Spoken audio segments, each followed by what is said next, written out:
Сәлеметсіңдер ме оқушылар? Бүгінгі сабағымыздың тақырыбы суреттерді сақтау және ашу. Бүгінгі сабақта үйренетініміз суреттерді ашуды және сақтауды, сақталған суреттердің кеңейтілімін. Оқушылар, алдыңғы сабақта Paint редакторының терезесімен танысқан болатынбыз. Енді бөліктерін атап көрелік.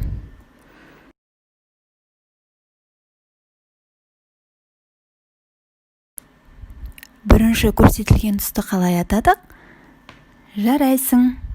Мәзір жолағы. Келесі. Жарайсың. Тақырып жолағы. Келесі.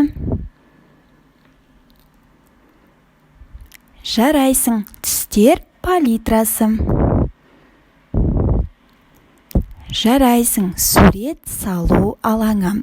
Бүгінгі сабақта біз Paint редакторының терезесіндегі құрал саймандар тақтасымен танысатын боламыз. Бүгінгі тақырыпқа байланысты сөздіктерді дәптерлеріңізге жазып алыңыздар.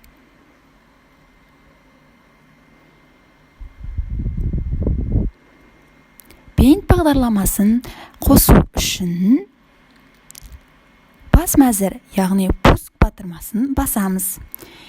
Келесі, барлық бағдарламалар батырмасын басамыз. Стандартные бумасын таңдап ашамыз. Paint редакторын тінтуір көмегімен шертіп ашамыз. Және құралда саймандар тақтасынан өзімізге қажетті құралды таңдап алып, сурет салатын боламыз.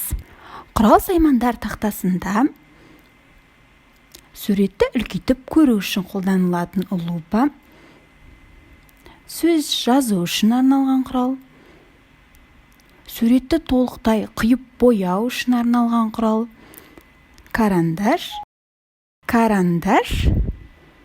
және өшіргіш орналасқан.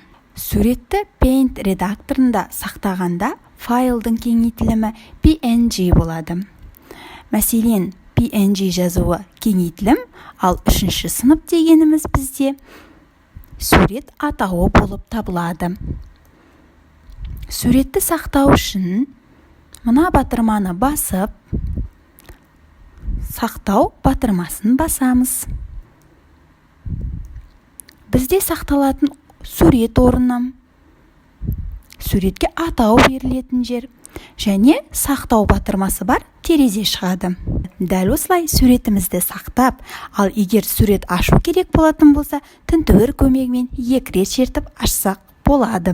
Тапсырма. Оқулықта 57-ші беттегі жауап берейік тапсырмасын дәптерге орындаңыз.